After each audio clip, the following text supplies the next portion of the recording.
السلام علیکم میرے پاکستانیوں، میں ہوں زہیب خٹک۔ جیسا کہ آپ جانتے ہیں کہ ملک میں صدارتی نظام کی بحث آج کل چل رہی ہے کہ صدارتی نظام جو ہے وہ آنا چاہیے، کیونکہ اس سسٹم میں ہوتے ہوئے عمران خان تو کیا کوئی شخص بھی آ جائے وہ تبدیلی نہیں لے کے آ سکتا۔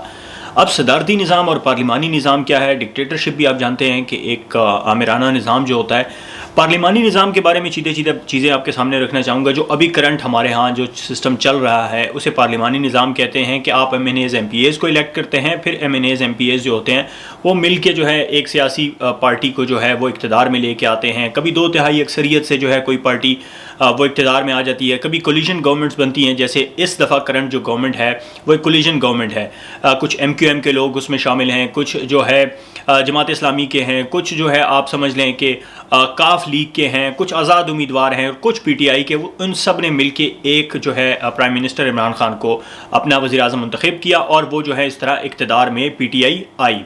لیکن یہ جو نظام ہے جس میں کبھی ہارس ٹریڈنگ ہوتی ہے، کبھی جو ہے سینٹ کی سیٹیں بکتی ہیں، کبھی ہمارے MNAs بکتے ہیں، کبھی MPAs بکتے ہیں، کبھی فارورڈ بلاک کے اپنے ہی پارٹی کے لوگ جو ہیں وہ دھمکیاں دیتے ہیں، کبھی آپ کو تاجر مافیا بلیک میل کرتا ہے، کبھی آپ کو اپوزیشن کا دباؤ ہوتا ہے۔ یہ سارا جو گھسا پٹا نظام ہے اس کو کہتے ہیں پارلیمانی نظام۔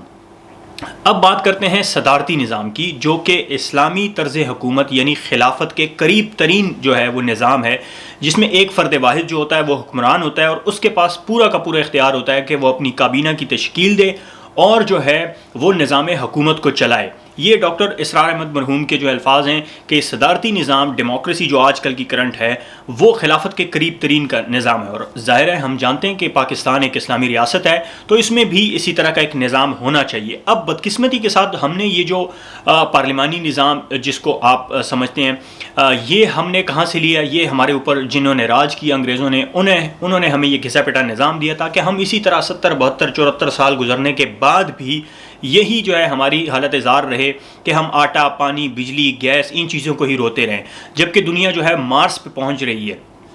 اب کہنے کا مقصد یہ ہے کہ وہ ترقی یافتہ ممالک جہاں پہ خود صدارتی نظام رائج ہے، اور وہ ممالک بھی جہاں پہ پارلیمانی نظام ہے، وہاں پہ بھی بادشاہ جو ہے بادشاہت کا نظام بھی ہے، یعنی وہاں پہ بھی جو ہے نا کم و بیش صدارتی نظام ہی ہے۔ لیکن اس کے باوجود ہمیں کیوں پارلیمانی نظام میں اب تک جو ہے پکڑا ہوا ہے، ہمیں اب تک جکڑا ہوا ہے؟ اب صدارتی نظام کی بحث کیوں چل پڑی ہے؟ صدارتی نظام کی بحث اس وجہ سے چل پڑی ہے کہ اس فرسودہ نظام میں کوئی تبدیلی لے کے آنا بڑا مشکل کام نظر آ رہا ہے۔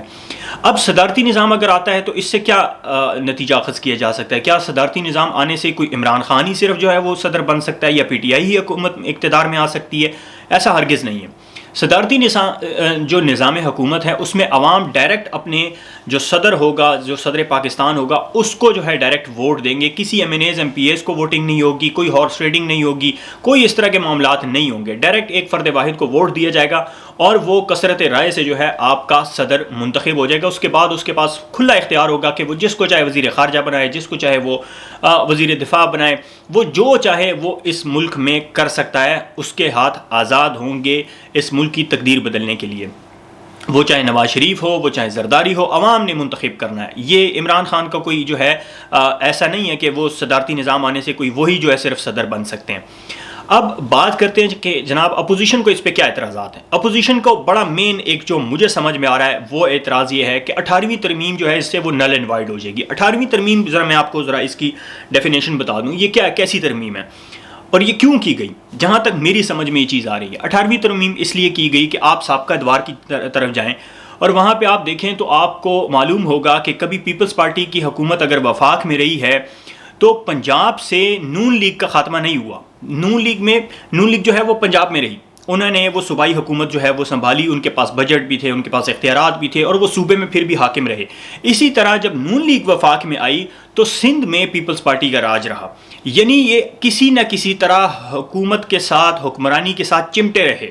35-40 سال آپ ان کی جو ہے پچھلی تاریخ اٹھا کے دیکھ لیجئے، یعنی یہ ایک طرح سے اقتدار کے ساتھ چپکے رہنے کا بڑا زبردست ایک طریقہ ہے کہ نسل در نسل غلام تو ہم ویسے بھی ہیں، وفاق میں نہ صحیح تو صوبائیت میں نہ صحیح تو وفاق میں کہیں نہ کہیں حکمرانی انہیں چاہیے۔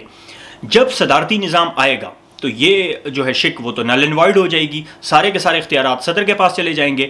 پھر یہاں پہ اگر عوام اتنی باشعور ہو گئی تو انہیں ووٹ کون دے گا؟ سب سے بڑا ان کا یہ مسئلہ ہے، کیونکہ آپ دیکھیں کہ بیرون ملک پاکستانیوں کو ووٹ دینے کا حق ہوئی ہے، اس کے مخالفت کرتے ہیں، الیکٹرانک ووٹنگ مشین کا استعمال ہوئی ہے، اس کی مخالفت کرتے ہیں، اس طرح کی جو ہے صدارتی نظام کی بات ہوئی ہے اس کی مخالفت کرتے ہیں۔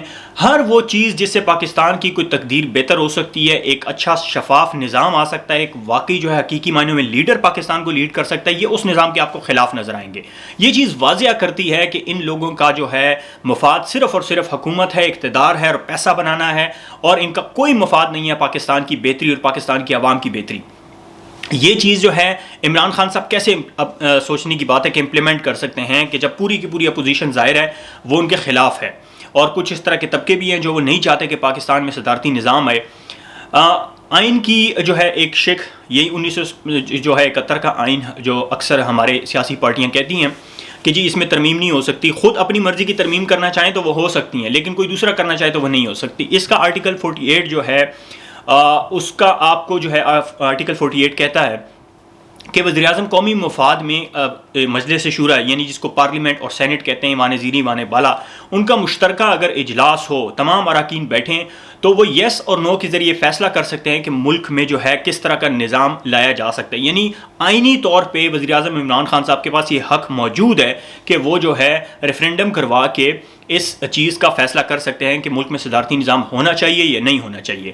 تو یہ ساری کچھ تفصیلات تھی جو میں آپ کے سامنے رکھنا چاہ رہا تھا۔ آپ اس بارے میں اپنی کیا رائے رکھتے ہیں کہ ملک میں صدارتی نظام ہونا چاہیے یا نہیں ہونا چاہیے؟ کائنڈلی کامنٹس میں اپنی رائے کا اظہار کریں۔ ویڈیو آپ کو پسند آئے تو لائکس، کامنٹ اور شیئر کریں۔ میرا YouTube channel Zohaib Khattak official ضرور سبسکرائب کریں۔ انشاءاللہ آپ سے ملاقات ہوگی نیکسٹ ویڈیو میں۔ بہت بہت شکریہ، اپنا خیال رکھیے گا، اپنے پیاروں کا خیال رکھیے گا۔ اللہ حافظ۔